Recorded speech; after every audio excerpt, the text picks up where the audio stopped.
Alright folks, so here we have the DJI RS3 and this is the Weebill 3. And today we're comparing these two gimbals, so if you've considered buying either of these two, let me show you what the difference is between these two so you can go out and decide which one of these two gimbals will be the best fit for you. It will definitely be an interesting battle between these two gimbals. We are talking price, design, traveling, performance, and lastly, accessories. And just to note one thing, I'm not sponsored by any of these two companies, and these are my own takeaways after years of working with gimbals. But to sum it all up, I will give you my personal preference in the end. So here we go. First up, let's take a look at price, and it's important to note that there are different bundles to get out there depending on what gimbal you buy. But let's stick to the standard price so we will get a clean reference. So if you want the DJI RS3, you will have to pay $549. But if you want the Weebill 3, you will only pay $449. So there's a difference of $100 between the standard version of these two gimbals. When we look at the design of these two gimbals, they're pretty similar looking. You can see they are both in this one stick configuration. The RS3 is a bit taller than the Weebill 3 and it has beefier motors. They both weigh in at 1.3 kilos, weight here in the studio, gimbal only. DJI states that the RS3 has a payload of up to 3 kilos, where ZHIYUN really don't tell us anything about it. They reference to the compatibility list. But with the Weebill 3 having smaller motors and nowhere to adjust the roll motor, the RS3 will definitely be able to take a larger camera. And as a reference here, the S1H will go on to the RS3, but it will not be able to balance it on the Weebill 3. But when we talk design, the Weebill 3 is the one that has gotten the biggest makeover of these two gimbals. ZHIYUN has completely redesigned the Weebill 3 and has moved away from the original Weebill design, and it now looks more like a Crane M gimbal, where DJI has taken something from their RS2 design and just made it a bit smaller, and then they've packed a bunch of new features into this gimbal. DJI viewed something that was really good and then they just made it better. One of the things the DJI has updated on this gimbal is the auto lock system. And they have completely removed the frustration of locking and unlocking this gimbal because it does it all automatically. You don't have to think about did I lock the locks or did I not lock it? Where on the Weebill 3 you still have the old manual locking system where you'll have to lock everything by yourself. So the RS3 definitely has a big advantage with this auto lock system. So even though ZHIYUN claims that you'll get 21 hours of runtime out of the Weebill 3 and only 12 hours out of the RS3, I'm pretty sure that the RS3 will last longer because you will find yourself switching this gimbal on and off much more than you're used to. And if we take a look at the battery that is left when I started this morning, we have 2 bars left on the Weebill 3 and we got 57% left on the RS3. So this one has more battery left. We don't know the percentage correctly, but 2 bars, I would say 50%. So the RS3 has more battery because I switched this on and off much more than this one. And another big difference between these two gimbals is that if you are left-handed, you cannot use the Weebill 3 because it's made for right-handed persons only. All the buttons are out to the left here where you need to use your thumb on your right hand. So if you wanted to use your left hand, you will not be able to control the Weebill 3. Where on the RS3, yeah, they have made it universal, so no matter what hand you use, you can reach all the buttons. So I don't know why they went with the design on the Weebill 3 where you cannot use it if you're a lefty. So we take a look at the gimbals here side by side. You can see they have similar design here in the front with the wheel and the trigger, but they're positioned differently. The Weebill 3's wheel is much harder than on the RS3. The RS3 is super smooth. I like it that the trigger is down here, super easy to reach, than the Weebill 3 where I have to move my hand all the way up here. So better design on the trigger and the wheel on the RS3. If we turn them around, you can see the screens on these two gimbals. The RS3 has a nice large touchscreen display, super easy to navigate around, where on the Weebill Fit I have the old system where you'll have to go into menu and you scroll on the wheel here on the side.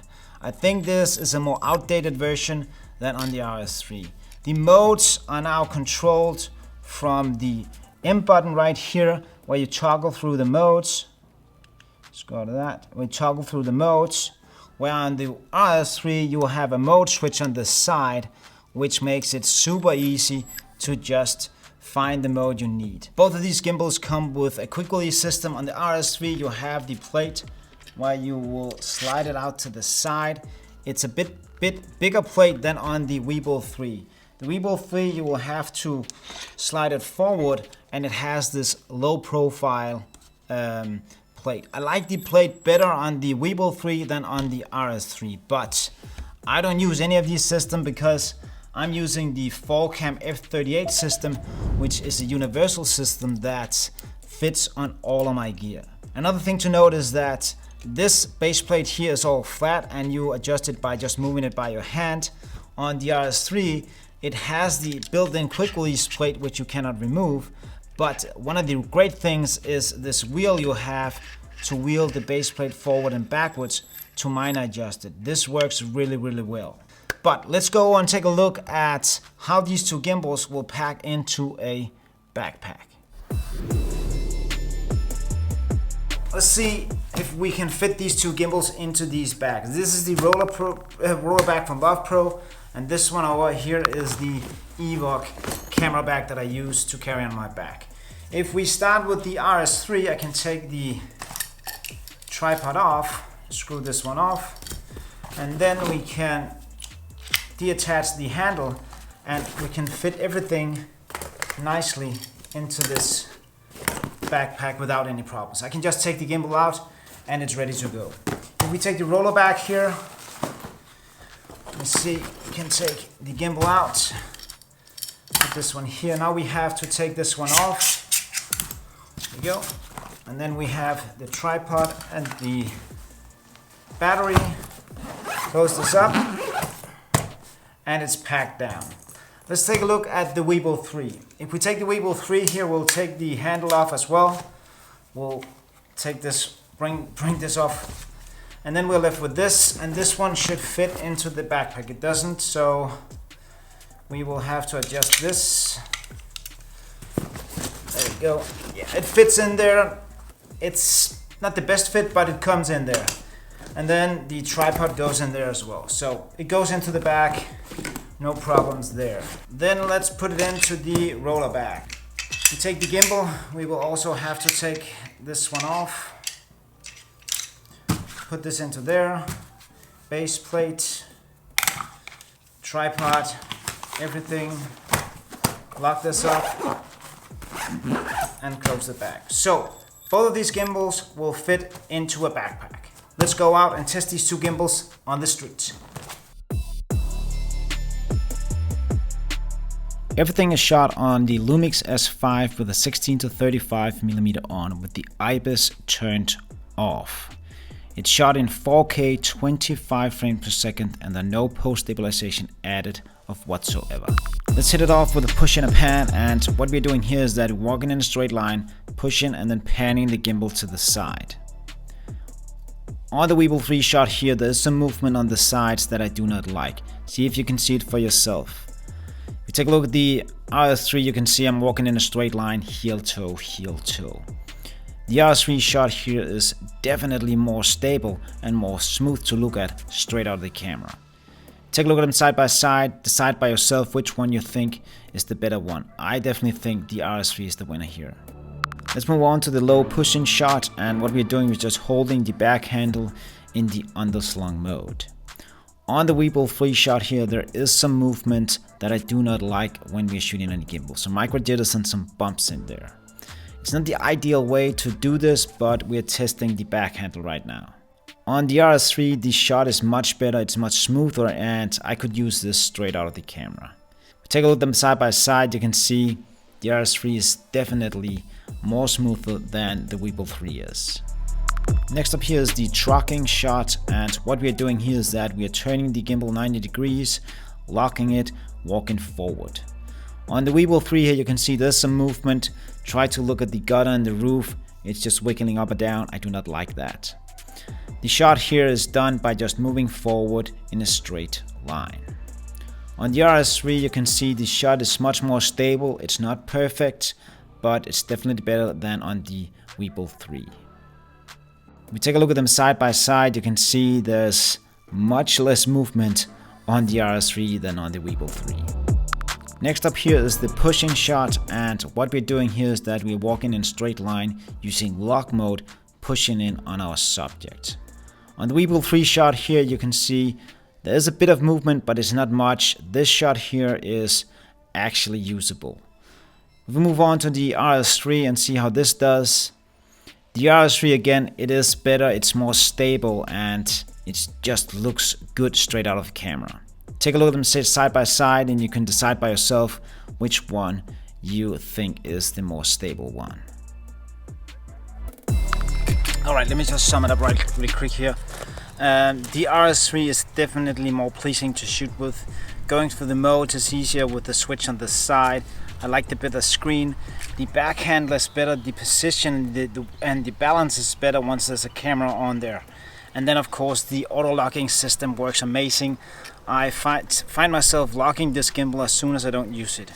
Compared to the Weebill 3 where I had some issues with it, the back handle here, the foam is loose, so I don't like that, and the balance is not as good once the camera is on there. The roll motor was tilting a lot of the time, so I had to adjust the roll motor. And then again, the menu system and the modes are not as good as on the RS3 because I have to toggle through all the modes to get to a specific mode with the M button.